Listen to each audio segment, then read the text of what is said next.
Hello, my name is Veronica Garcia and I will be presenting on dual language education, how to successfully implement and sustain a DLE program. Interview background. The person I interviewed is a second grade dual language teacher.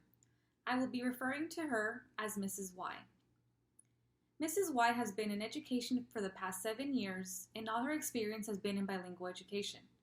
When Mrs. Y began her teaching career, she was not in a dual language program, but instead in an early exit bilingual model. Fortunately, her district began to implement a dual language program 2 years ago. Interview questions. District description. The demographics from the district where Mrs. Y works is almost 100% predominantly Spanish-speaking students. It is also important to point out that this district is near the Mexico border and many students travel back and forth or live with other family members other than their parents. Mrs. Y explained how most parents are either migrant workers or work long hours during the day and spend little time with their children. This particular district's schools are all Title I. What type of dual language program do they have at your campus? Mrs. Y explained, this is the second year the district began implementing a dual language program. Because of the district's demographics, this district implements a one-way dual language program. It is a 50-50 model where students receive all content in both English and Spanish and is evenly distributed. I included the schedules in the slide, and we can see the district has a color-coded schedule of the school year to demonstrate how instruction is given in Spanish 1 week and then it is rotated and switched to English. Mrs. Y also explains how the schedule shows green means Spanish and blue means English. And she also explained that this is how their instruction in class is given. For example, when they create anchor charts, they color code them in order to differentiate the languages. What do you believe it takes to develop and sustain a strong DLE model? Mrs. Y first explained how the old bilingual model was a subtractive type of program and created many academic gaps in her students.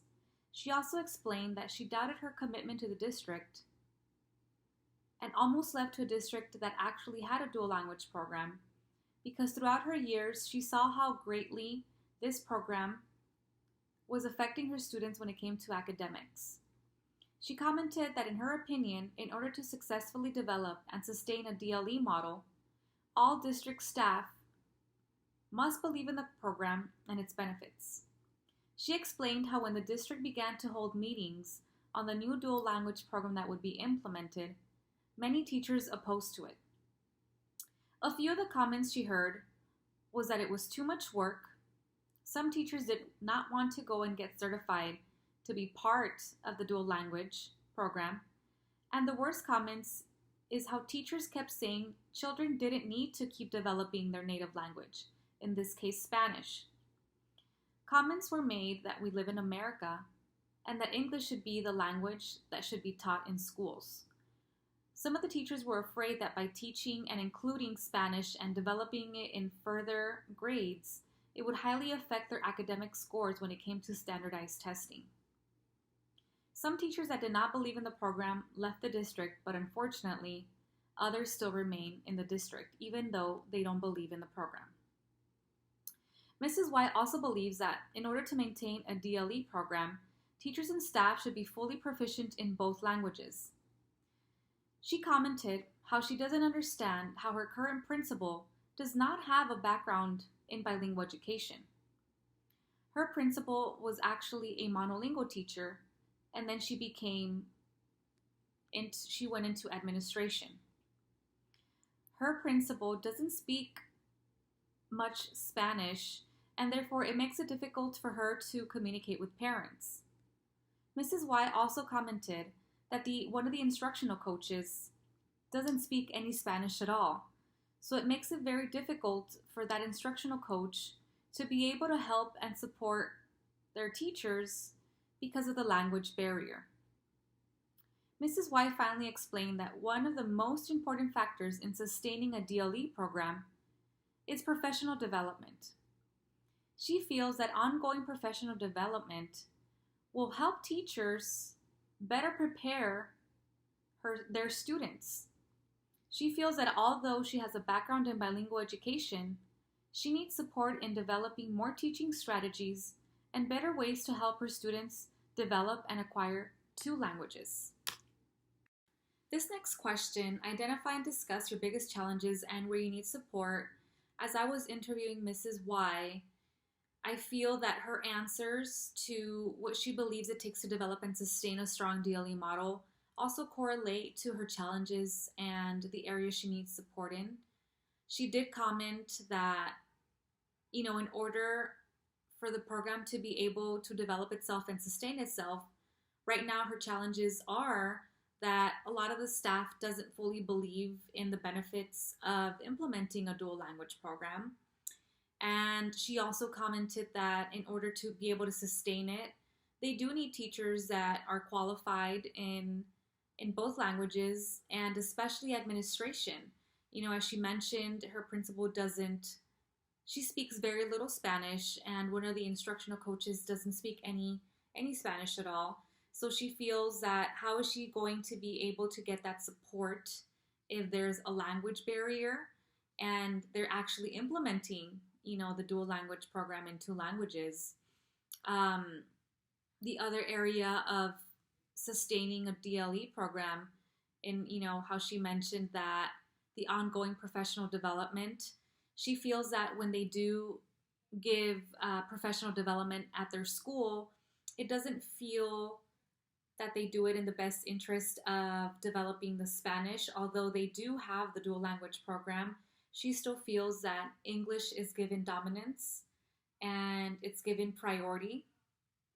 She also said that, her biggest challenge is how she still hears from administration and from district office itself is that they do need to push English a little more because students eventually get tested for STAR and they want to push for all English. So she feels that it's not a true dual language program.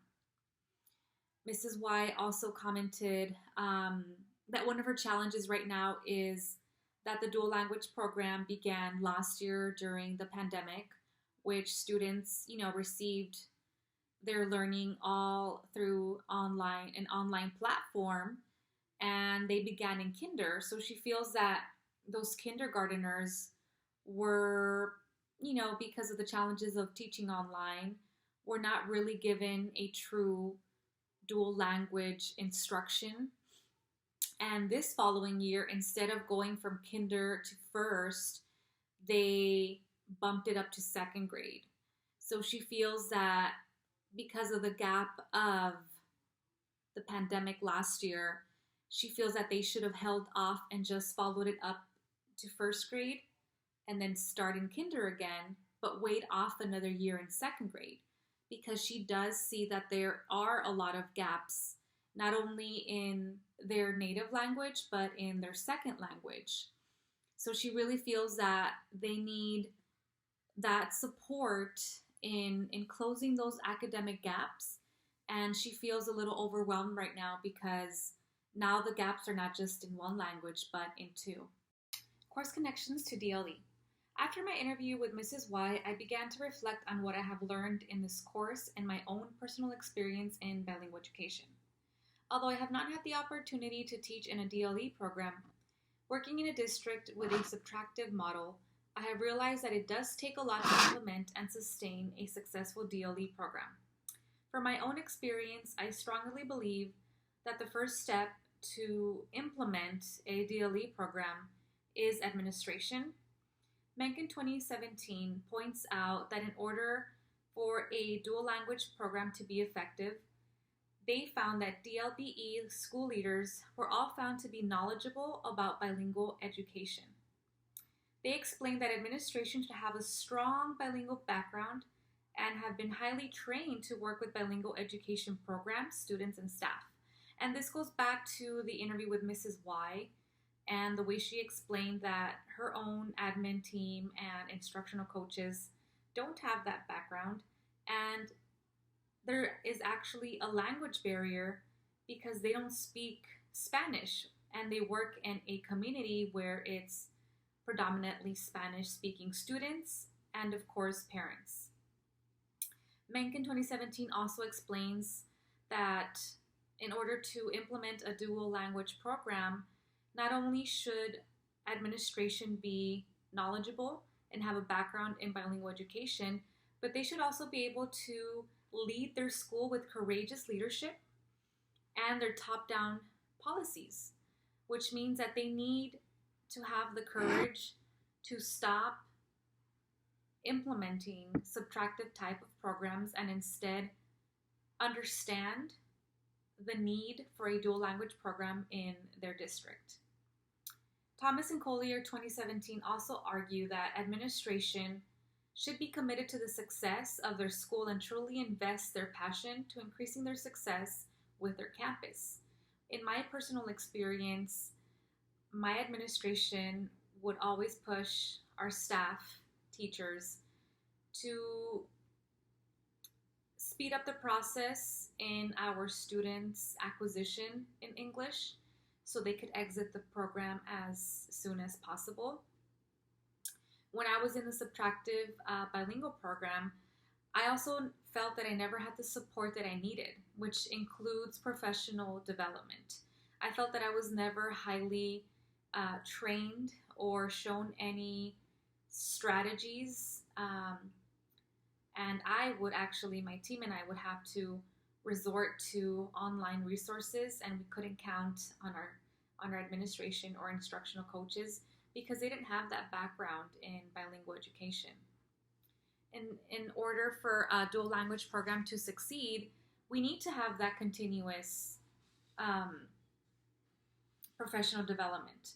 Thomas and Collier 2012, they also discussed the importance of professional development for teachers in order for us to gain a deeper understanding in dual language, the goals of dual language, and most importantly, ways to help and support our students. They also comment that professional development is critically needed when a school begins its transition from other bilingual models to dual language.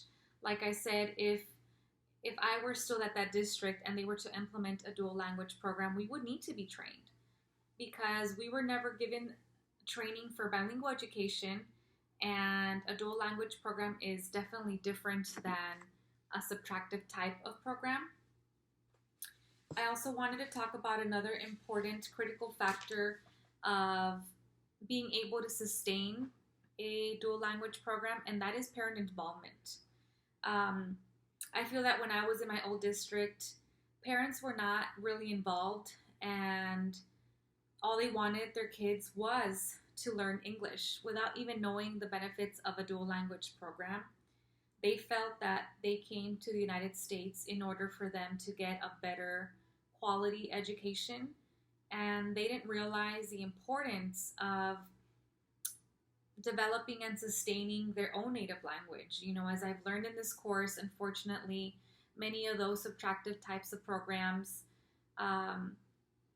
they don't develop their native language, and therefore students lose that native language, and it makes it hard for them to communicate with their own family, which is truly sad.